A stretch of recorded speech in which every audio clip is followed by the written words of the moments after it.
within the virtual healthcare world, this is the perennial push and pull. They can't engage in all of these really cool solutions that we've talked about because they don't have a primary care provider. I think clinical trials, too, is maybe an area that a lot of people forget is a solution. Welcome to Season 6 of Healthcare Strategies. Woo!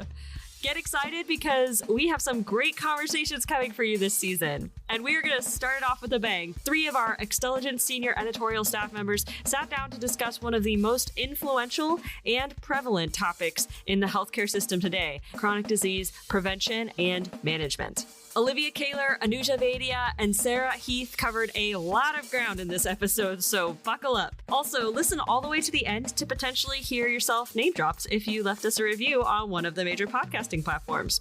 Okay, here we go. Hi, I'm Sara Heath. I'm an executive editor at Xtelligent Healthcare.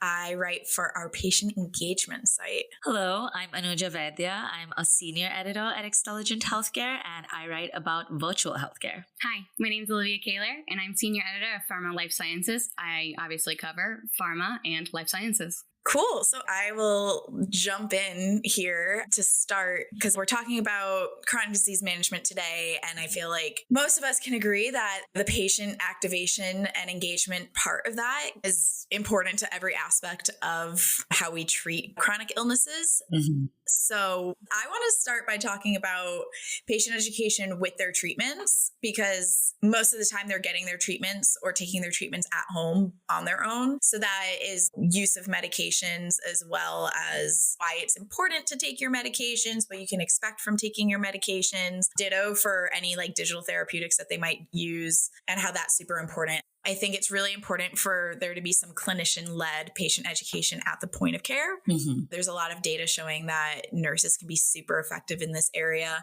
There's one report that I have read about nurses driving patient education. It helps cut medication non-adherence, which isn't my favorite phrase, but it helps cut it down by up to a third. So those are really important.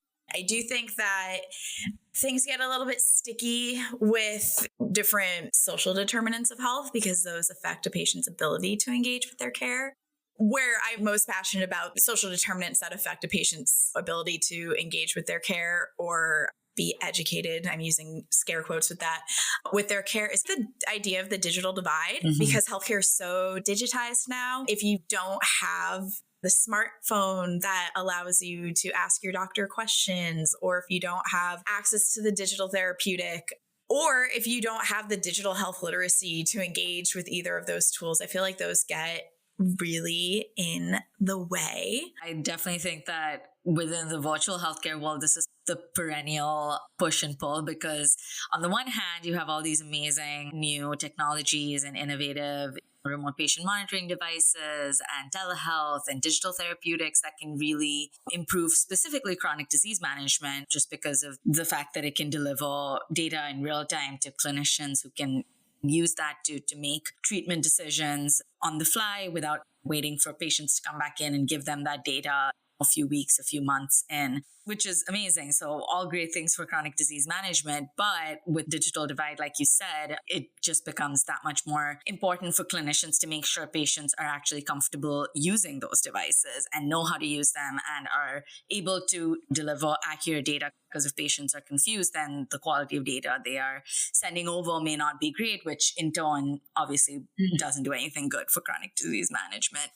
So I definitely think that, yeah, like you said, at the point of care, having the clinician or care team really go through and provide that education and support upfront. Something else I think, especially when it comes to some of these take-home devices, is like having a specific team dedicated to managing technical issues and being on call for patients who might need help setting up their blood pressure cuff like at home, even if they got a demonstration in the office.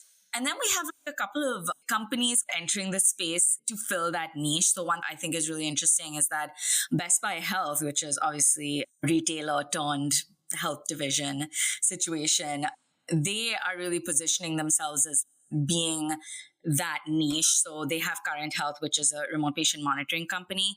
But one of the things they tout a lot is the fact that they have their Geek Squad, which is usually your team that helps you with your computers and your TVs. But essentially, they're like, we are training that Geek Squad to also learn how to use medical devices so that if you partner with Current Health, then you get the advantage of having our Geek Squad that can go to patients' houses and help them with their medical devices, which I think is very interesting and kind of a different way for a new healthcare entrant to position themselves. I think a lot of organizations are also using community health workers for that, which is such a smart, low cost way of helping to address this need. So that's really cool. Yeah. I've noticed too, especially during the pandemic, they were really heavily relying on pharmacists to really inform individuals, say, about COVID-19 vaccines. Mm-hmm. And now I feel like they've really realized how many individuals actually do trust their pharmacists. Mm-hmm. So now it's another added source of information, right? Which is great, in my opinion. Pharmacists are so cool because even if you aren't visiting the pharmacy that day, if you're just like picking up toilet paper at CVS or wherever you pick up your medications, you're going to see your pharmacist when you're walking by the aisle, which I feel like there's a lot of power in the pharmacist. Yeah, you don't have to schedule an appointment and no copay to talk to them. And yeah, exactly. Yeah, also it's just like easier to get in touch with them versus getting on your MyChart and messaging your doctor. It's just like, call Walgreens. Right. When you really just want to be like, can I take this medication and that medication? Or is it okay if I miss today? It's like a pretty low, quick question. How many times during allergy season do I walk up and I'm like, can I take this allergy pill and this allergy pill in the same day? And my pharmacist is like, you ask this every year. The answer is no. A great resource right there. And I wanted to bring up too, as we were talking about chronic conditions, the fact that our population is aging, right? Mm-hmm. So there are many individuals who now have multiple chronic conditions. So I think that, especially what you said, Sarah, with the digital divide, definitely hard when you're dealing with like different doctors, right? Mm-hmm. Let's say you're going to an endocrinologist and a cardiologist and all these different specialists. And then there's data silos, right? On different management systems. Mm-hmm. It's fragmented data across the board. And then that just makes it hard to coordinate the care for that specific patient, in my opinion. Mm-hmm. Oh, for sure. I think a lot of people would agree with that. It's a bummer because I feel like that leaves the patient in this position of being responsible for managing that data and having the personal health record, which is great. Like, we love seeing an engaged patient coming in being like, here are all my notes from my other clinician. But I also, sometimes, this is some personal opinion being interjected here, but I get a little bit bummed out when I see how much responsibility we put on the patient for their healthcare management. I'm like, they have an entire life. They don't get paid to put together all of these puzzle pieces. It should be so much easier. So yeah, like the lack of data interoperability, especially when you're seeing separate specialists, is super hard. Mm-hmm. And just like the wherewithal, oh, did I tell this doctor or that doctor about this thing? Yeah, the care coordination, the lack of communication between providers, right? That could lead to duplicated therapies or conflicting treatments. That's horrible. Yeah. And also, if you have a chronic condition, you're not in the best like physical or mental space to manage all of that. So yeah, it's putting a lot of burden on patients. Yeah, exactly. I guess we've talked a lot about the problems here as we move on to one solution. And I wanted to ask Anuja if you've heard this from any people that you've spoken to in the industry. I've heard it a little bit in terms of like patient portal access, but some of these digital therapeutics aren't always like super accessible in terms of cost. Have you heard about any sort of charity care from healthcare organizations or from therapeutic vendors themselves donating these for free to populations in need? I know a lot of health systems are doing that to enable patient portal access, but I don't know about other tools. I don't know that. So a lot of these digital therapeutic tools just usually require like a smartphone and like things like that. I think if they're working with sort of a big health system or employer, then yeah, usually there is a way, especially with health systems. I've heard of them just like giving devices, for free and not charging. I don't think usually they don't charge for those kind of things.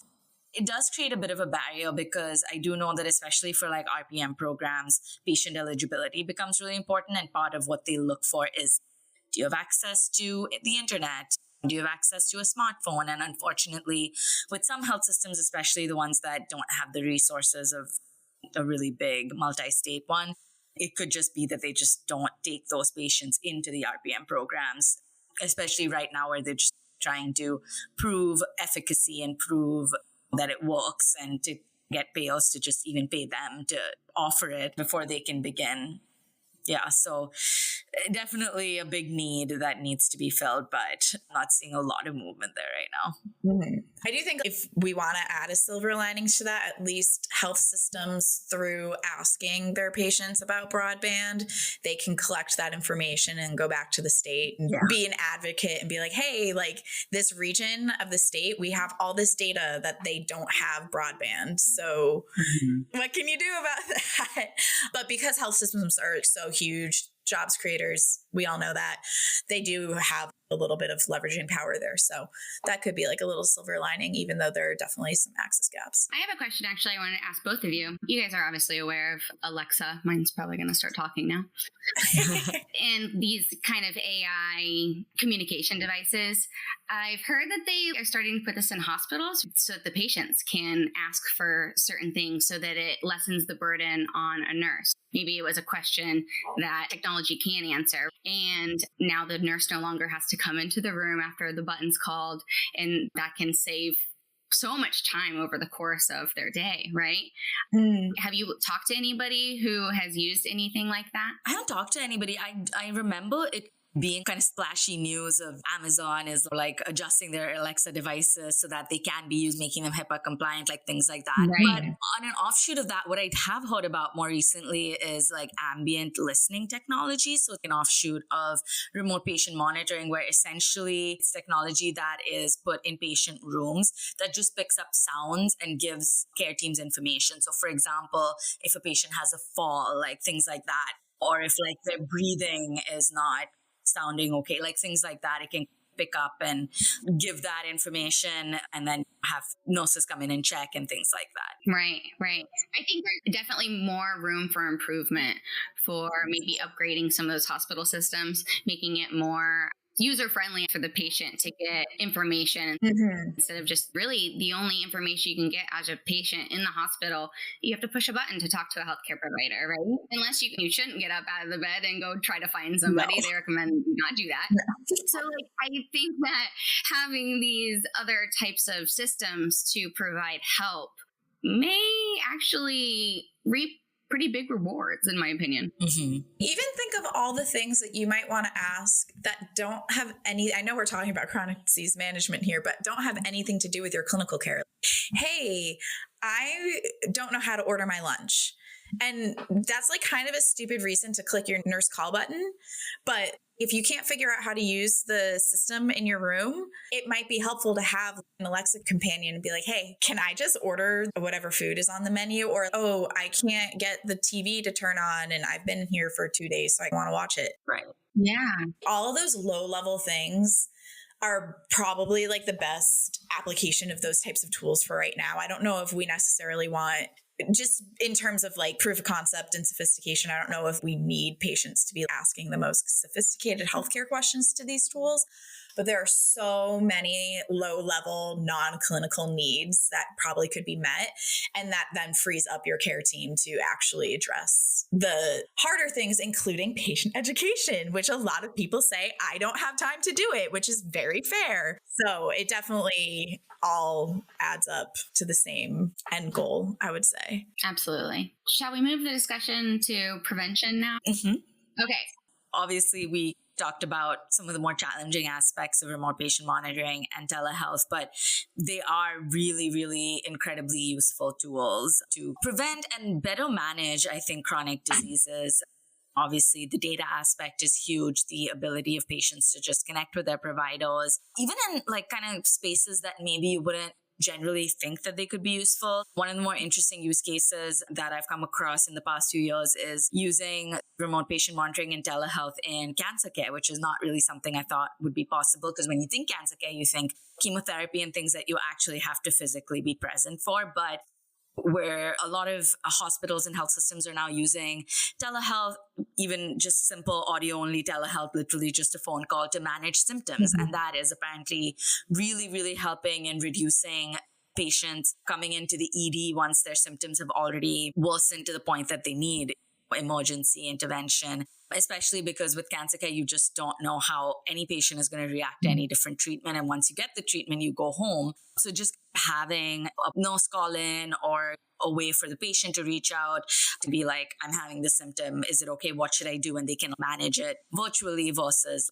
getting to the point where this patient who's already managing a really horrifying disease also then has to like have these unnecessary stressful ED visits. Yeah, I feel like that's the beauty of RPM is that it's allowed all of us to really mitigate a lot of the concerning stuff at home.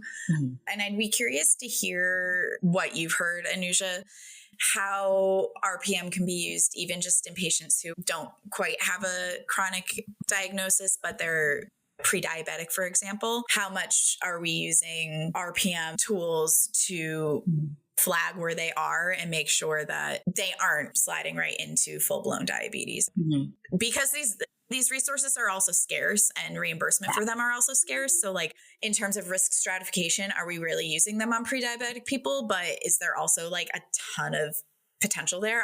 I don't know. I'd love to hear from you. Yeah, no, absolutely. And I think that kind of gets into the digital therapeutic space because essentially those are like defined as software-based programs that are meant to treat conditions. So I do know that some digital therapeutics have like a pre-diabetes program, so like a 12-week program where in addition to things like looking at your blood sugars, they'll have like nutrition specialists and like information on lifestyle changes that patients can make to prevent diabetes or any condition, especially if they look like they're at risk for it. But I think the big conversation around digital therapeutics this year has been around their efficacy, because we've had a lot of companies jumping into the space and saying that they have this amazing program that can do XYZ.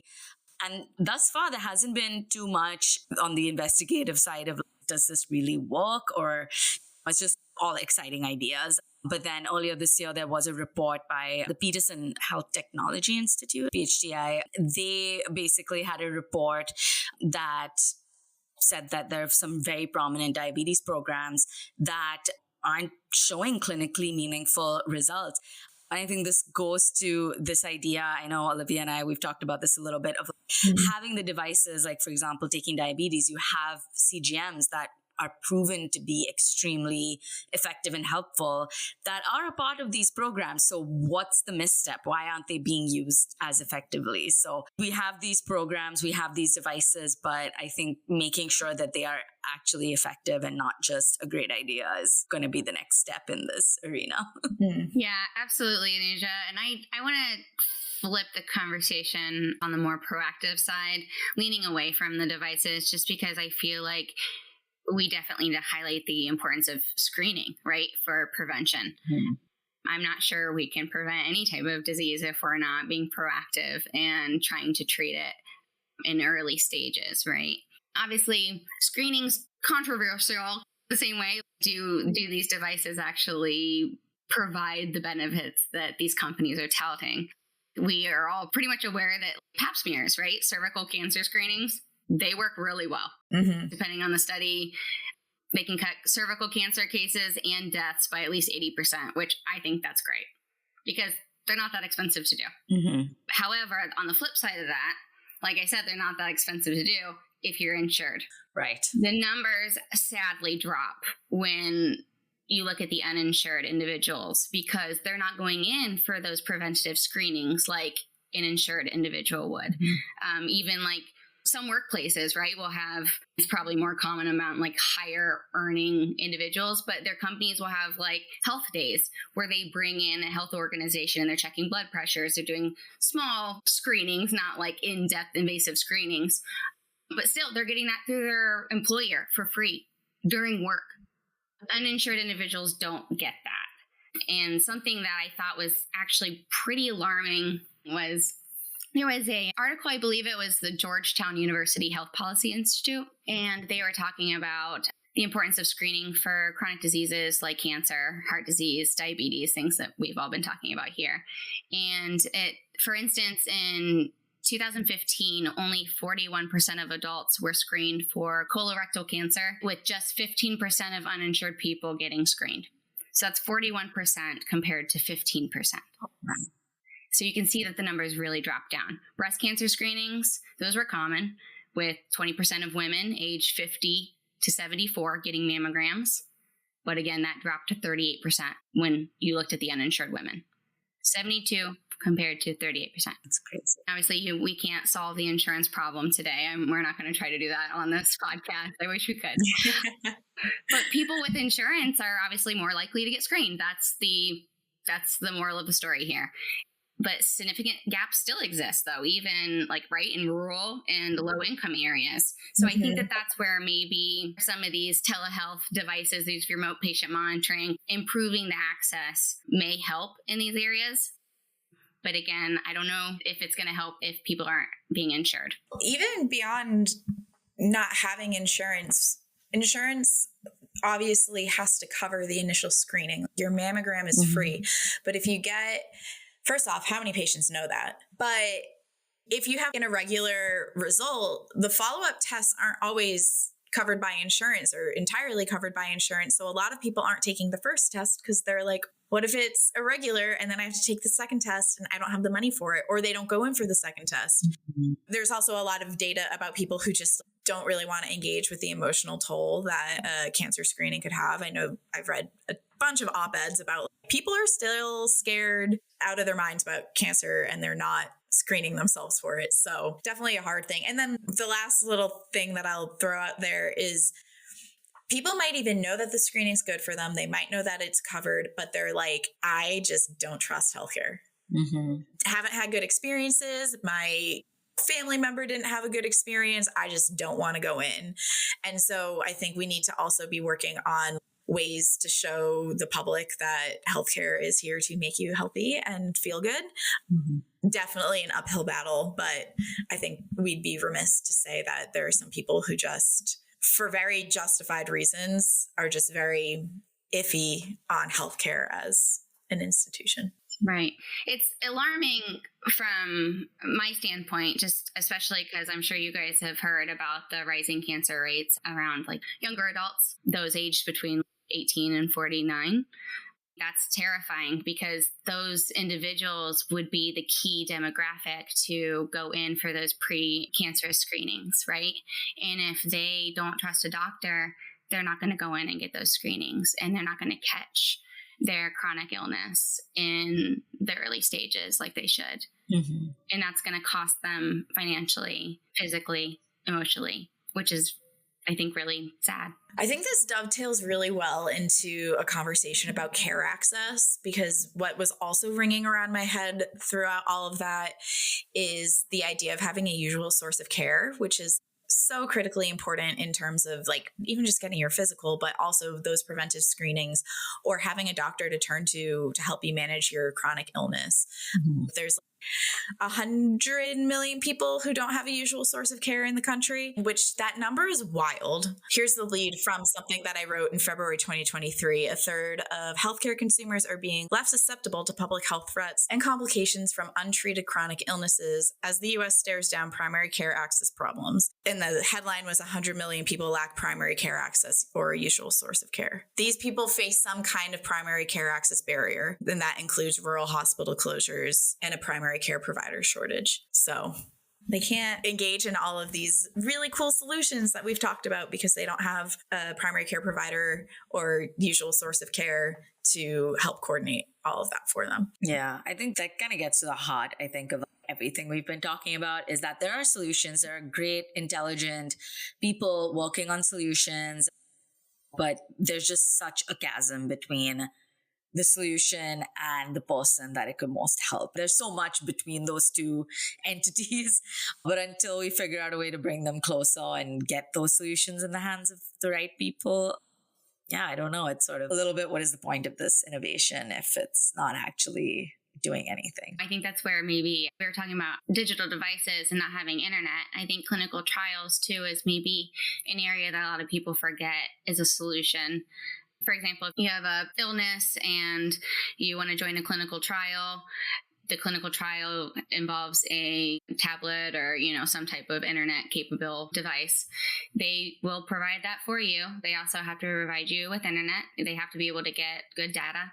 So with that, they're going to provide all their patients with all of their resources that they need for free. And then you're obviously participating in a study.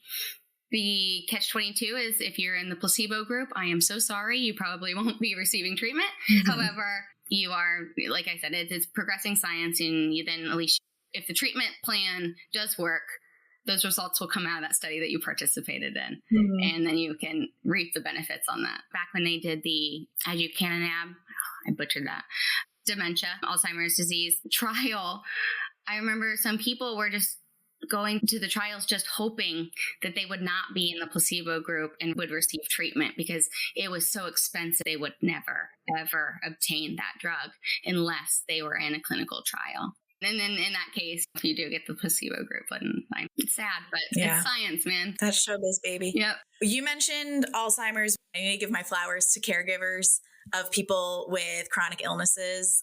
Going all the way back to our patient education conversation, if you can get a at-home caregiver or a family caregiver, whoever in the clinic office during any education conversations, that is so important. I just think of the dynamic between my mom and dad. And if my mom was educated on anything that my dad had to do at home, my mom would be on top of him. Did you do this? Did you do it? The doctor said you should do it. So it's so important to make sure that you also have the caregiver. There's so much data. At this point, it is a little old, which is why I didn't pull it up. But there is a lot of great data that indicates that people who have a family member in an office visit with them have such better outcomes with their chronic illness. So just something to think about, making sure that we're also paying attention to the caregivers, making sure that they're supported and have the information that they need to see their loved one thrive. And also care for the caregivers. I don't know if you guys saw the study this morning, trigger warning of suicide and mental health, but there's higher trends of caregivers or spouses of people who are newly diagnosed with cancer, which is very sad. And one of the quotes that I read accompanying the story was essentially, I'm paraphrasing here, we have the mental health resources that we provide to the patient, the cancer patient, and this is just showing a glaring lapse in how we care for caregivers. Again, I just have to mention them because I feel like that is definitely an unsung part of this entire equation. Yeah. I'll quickly add to that, especially with virtual care devices and tools, having that younger family caregiver is huge. I think a lot of clinicians depend on, especially if the patient is older and not comfortable with technology. One of the questions they ask is do you have someone at home that can help you with this? So even in terms of increasing access to those tools, having a caregiver that maybe is better versed in technology can really move the needle there. Yeah, Anuja, that's a good point. Bringing it full circle. As I said, the population is aging. We are getting multiple illnesses. So I think that as the populations do age, obviously the younger generations, as they age, they're going to be more and more comfortable with technology just because technology is rapidly evolving. Yeah. However, these older patients that may not be as familiar with smartphones, these smart devices, smartwatches, all of these devices that could help, I think that it's definitely, like you said, definitely important to have a younger individual to teach them. It'd definitely be more meaningful coming from a younger loved one than just a healthcare professional who, and that's not their job, right? The healthcare professional, they're not a tech expert. They're a healthcare expert, right? Taking another burden off the healthcare professional by asking your caregiver a question that they can easily answer and show you in person anytime that you need, right? So yes, an extra clap and cheer for them. Cool. So I guess maybe to wrap up, some final thoughts. We didn't talk about this a lot, which is why it's my final thought. Is the idea or the role that social determinants of health play in this whole conversation. They're really important. I will say, though imperfect, and there are a lot of barriers, it's an area that I'm very hopeful for. I feel like I've made social determinants my entire online identity in the past decade that I've been at Xtelligent. And I've definitely seen the conversation progress from, this is a term that we're starting to widely use. Some people don't like it. And now it's just a given that these are a thing that need to be fixed. So it's nice to know that, again, while the work isn't perfect, it's really nice at least seeing the progression into something that everybody is super jazzed about solving for. Want to end on a high note is that I'm hopeful about us moving the needle on social determinants and how they affect chronically ill populations. Jumping off of that, I do think that conversation is really, really helping device developers, people within health systems that want to implement some of these really new technologies, new digital therapeutics, new telehealth programs. Just having that conversation, I think, immediately puts hopefully some of that burden that we currently put on patients back onto health systems, onto device developers to really think through how their solutions are going to get into the hands of people, what that patient journey looks like. I know in the virtual care world, there's a lot of talk about the patient digital journey, which I think is super important because you really have to think through every step of what the patient goes through to really even make any of these programs and tools and devices to make them effective. You really got to start with the patient. And I think that is happening the more kind of social determinants, health equity come into the conversation. Yeah, Anuja, I think that's definitely a good point. One resource I'd like to point out for our audience to be aware of is a website called findhelp.org. And what you do is you type in your zip code and it will pull up many different resources, food, housing, financial assistance, healthcare, dental, even stuff like that.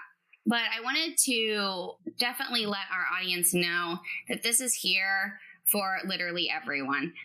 I was made aware of this site by a social worker turned doctor. And that person said that this website is something that every single healthcare professional should be made aware of. For example, you can just go in, type in your zip code, and it will pull up a whole list of different ways to find help. For example, obviously we're talking for health. So you go into health, they have lots of links just in my area code. For health education, there's 360 links alone for health education in my zip code that I just pulled up here. Help pay for healthcare, 356 links. Medical care, mental health care, sexual reproductive health, vision care, end of life care, addiction recovery. I think that this is definitely a great resource, especially for those that we talked about who may not be insured and are looking for ways to find cheaper healthcare or maybe subsidize their healthcare. Anybody who is in that position, I think that this resource would definitely help. Thank you to Sara, Anuja, and Alivia for starting off our season right, and thank you, listener, for tuning in. If you liked what you heard, head over to Spotify or Apple and drop us a review. We will be choosing some of our reviews to be read on the show in appreciation, so keep listening through to the end because you might get name dropped. Speaking of getting name dropped, today's review by Obacker19 on Apple Podcasts name dropped our own executive editor, Sara Heath. They wrote, "Whether you're well established as a healthcare innovator or just getting started as a catalyst for change, this is a must-listen podcast for you. Sara and the entire Xtelligent team do an incredible job leading conversations that cover a huge breadth of topics related to the ins and outs of building a thriving healthcare ecosystem with leaders who actually experienced success themselves. Highly recommend listening and subscribing." Thanks so much, Obacker19, and thank all of you for listening. See you next time. Music by Vice President of Editorial Kyle Murphy and production by me, Kelsey Waddell. This is a Tech Target production.